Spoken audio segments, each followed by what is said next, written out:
In the past 24 hours, President Trump seemed to start a trade war with our closest European allies, saying he put tariffs on the UK, France, Denmark, until they agree to hand over Greenland.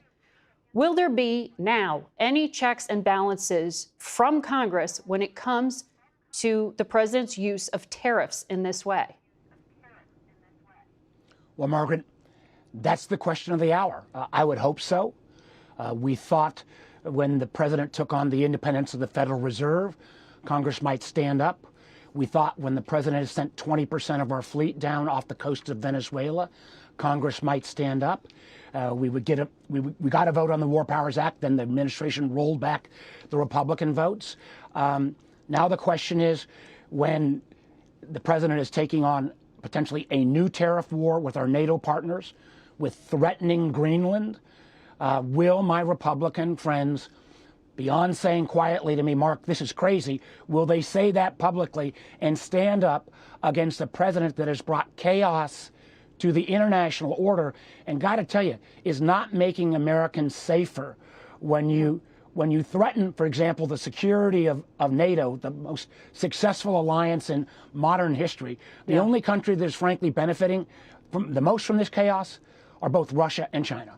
And I'm going to get to some of that in detail with Congressman Mike Turner shortly. But just on this point, there is an effort by some Republicans, Lisa Murkowski is one of them.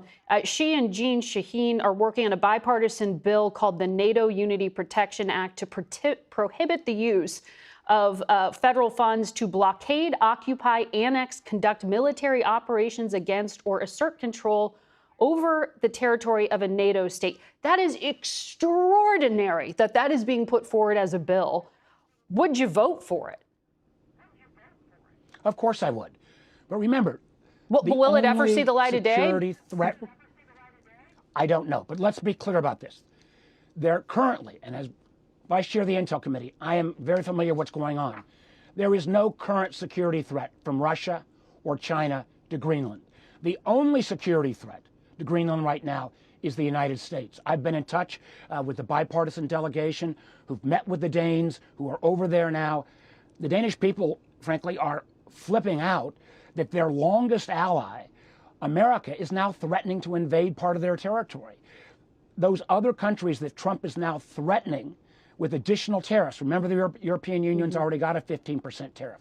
The French, the Germans, the Norwegians have all put small numbers of troops in Greenland to help protect it, but also send a signal that if America attacks, they're attacking our closest allies. And I would also point out, America used to have 17 military bases in Greenland. We decided we didn't need them all. We're down to one military base, and on that base, there are more Danish partners on the base than American military. The Danes have made very clear that if we want more military bases, if we want more ability to extract critical minerals, they would welcome that.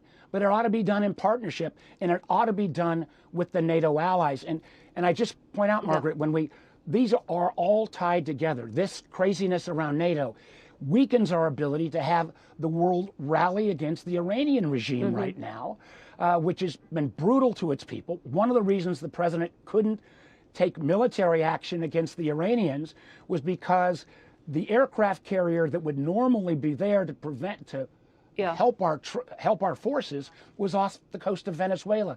So all of this international chaos ties itself together, making America less safe. And when you see the Canadian Prime Minister in effect saying, China may be a more dependable partner, if that doesn't bring us all back, I'm not sure what would. Well, the president is moving on the Iran front, is moving an aircraft carrier from the Pacific to CENTCOM, to that Mideast region where there hasn't been an aircraft carrier.